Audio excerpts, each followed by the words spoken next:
Hello humans, it's just Martine, and today we're going to be talking about all of my goals for 2022.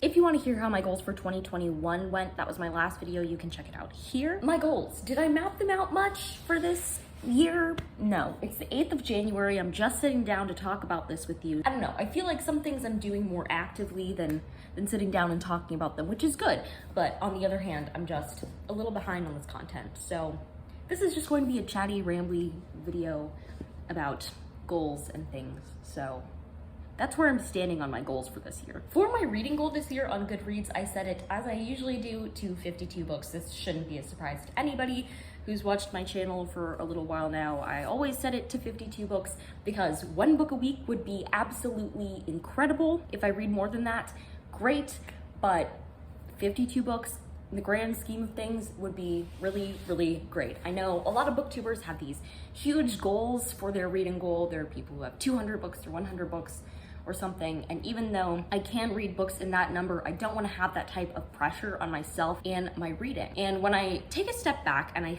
think about reading goals and reading in general, most people, like a large majority of the population, don't read a single book in a year. Most don't read one book a month, and so one book a week is absolutely insane. Like, if you read one book a year or more, like, pat yourself on the back, you're killing it in the scheme of like readers everywhere. And I think we don't talk about that often enough. I think we see all these people going for these huge numbers. We like to think, or at least my brain likes to tell me, they're better readers than I am. They're better at being readers. They're more of a reader than I am.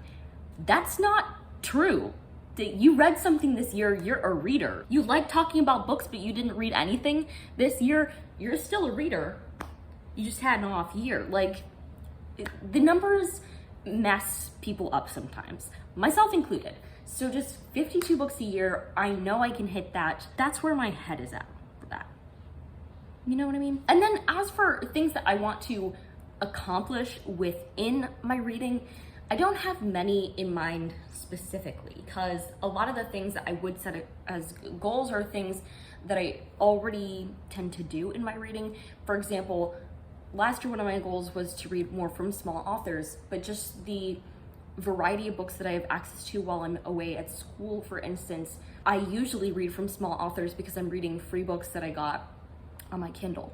And a lot of those are independent and small authors. So just the way that my reading life is set up supports those things that I would like to be doing. The things that I'm interested in reading support those things as well. I don't have much interest in reading books about straight white males, you know, so I hope that that sets up my reading life to read more diversely, for instance. And that's not always going to happen, because sometimes I'll pick up a book and it is really basic, and that's fine, but I know that the things that interest me will hopefully draw me into achieving more of those goals. It's hard to set goals for that because I just want to sustain the type of view that I have towards reading in that way, if that makes any sense. There are a couple reading things that I'd really love to get to this year. For instance, last year I started a read along for War and Peace that some booktubers did, and I made it to halfway through. That's where I am, and I would love to finish War and Peace this year so it doesn't move into a third year of reading it, because I'm not going to DNF it because I'm stubborn. Finishing that would be a huge thing for me, a huge thing.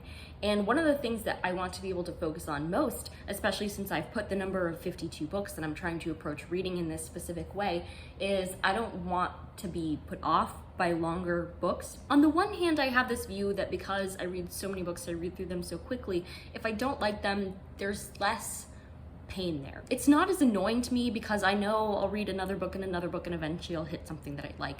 When you're reading longer books, having a book you don't like is significantly worse, and that's one of the reasons that I stay away from longer books. But there are some longer books that I've been meaning to read now, or that I've been in the middle of reading, that I'd really just love to finish up. For instance, for my birthday last year, my sister got me all the Outlander books, and I'm currently on the 5th one, but this mass market paperback version of it is 1,400 pages. As you might predict, it's taking a while for me to get through, especially because I read other books at once, and it's nice to finish books. So sometimes I prioritize reading those other books that I know I can finish sooner. But I've been making steady progress in this for the last like 2 weeks maybe. I'm hoping I continue that. I just want to finish this book in the series this year, but I would also love to read another one of them, maybe two, but this is my priority for that series this year. I'd also love to finish my Kingdom Keepers reread. I want to read that rewrite of the first book, and I want to be ready for the new book that's coming out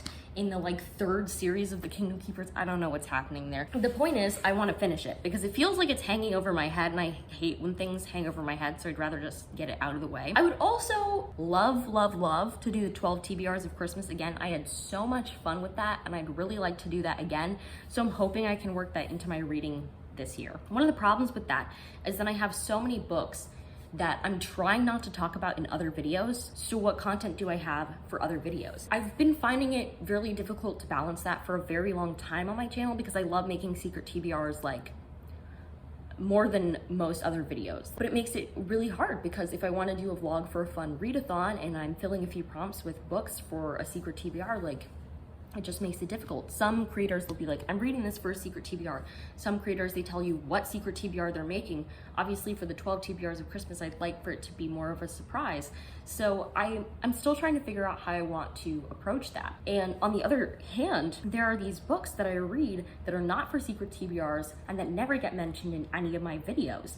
And I'd really like to find a way to resolve that, but I still don't know how to do that, because then there becomes a conundrum where if I tell you, oh, I read this book, but you didn't hear about it, but say you follow my GoodReads and you know I also read these other books and I didn't talk about them, but I also didn't talk about them in the videos where I said these are the books I didn't talk about, you'll be like, oh, so those are her secret TBR reads. And I know I'm overthinking it. Like I know people are probably going to do that, but I'm in this conundrum. So if you have any ideas or preferences on how creators handle all of that, like like let me know, because I'd love to know. As for videos, it's the spring semester of my senior year of my undergraduate degree, and so I'd really like to have that semester well documented. And so I want to vlog a lot more of my school and regular life stuff. The way that I want to do it though, I'm not sure if/how it's going to work, because if I'm making all these videos but I also want to put out say reading content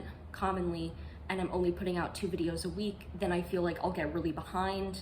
As it is, like I already have a vlog for the first week of January, and you're going to see that after this video, and it's mid-January. Like, so I'm already behind on that. And what happens if I make more like that? So I'm in this really weird spot, but I also don't want to say that I'm going to increase my upload schedule because 2 times a week is usually working pretty well for me. So I don't know what to do. I don't know what to do about that. And if you have ideas, I'd love to hear them. There are a couple questions here. Do you mind when vlogs are out of order? Do you mind when vlogs are behind? And if vlogs are behind, should I include like dates on them? Like what's the deal there? Especially now that I have an external hard drive, I can take as much footage as I want on my phone, dump it on there, and get around to editing it later. Like I'm not beholden to how much storage my computer has now, which is really nice. And the 12 TBRs of Christmas could not have happened without my external hard drive. Bless up. I really don't know, but I want to have those memories of my senior year to look back on, because I do look back on my videos sometimes. So it's a tricky one. I do want to keep uploading 2 times a week. If something happens, I mentioned this in my goal wrap up, but like if I need to change to 1 time a week or whatever, like my life comes first. And that I think allows me to put out better content than I could if I just. But the good news about that is I don't think I'm going to be burnt out in the same way that I was around this time last year. In 2020, I did Vlogmas, and that really zapped me, like a lot. I spent a lot of time on my winter break filming, editing, and uploading videos. At the beginning of Vlogmas that year, I had like a whole week's worth of videos uploaded, scheduled, ready to go, and I'm so excited to share them with people. And then slowly over time, it was like I was coming up with a video idea, recording it, scheduling it for the next day, and I really hated that. It really took a lot out of me. What I loved about the 12 TBRs of Christmas was it was much more of a fluid process than that, and also I happened to get them all uploaded, scheduled, ready to go before I left for winter break. And so over winter break, I really didn't film anything. Like I started the January, like the first week of January vlog. I took some clips from a walk that we went on because it was so beautiful, but I took a break. I didn't edit anything. I didn't really intentionally film anything. And it was such a nice break, and it's allowed me to come back feeling like, yeah, 2 videos a week, I can totally do that, totally down. That type of break is more of what I need around that time of year in order to continue producing content for the rest of the year. So I at least don't think what's going to happen last year is going to happen this year.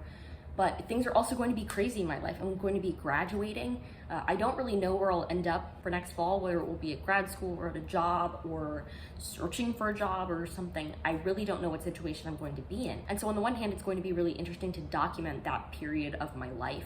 But on the other hand, it may be difficult to edit and upload. I really don't know what 2022 is going to bring. And I think that leads me perfectly to my word of the year and the thought that I'm having about the process that I'm in right now in my life. And so my word of the year for 2022 is enjoy. Life is going to be crazy, weird things are gonna happen. I have no idea what this year has in store, but I want to enjoy it while it's here. And that's all I want for 2022, is to work my best to enjoy what I'm going through when I'm going through it. If you like this video, go ahead and give it a big thumbs up and comment down below. Do you have a word of the year? If so, what is it? And subscribe for more reading, writing, and college lifestyle content. And until next time, bye humans, bye!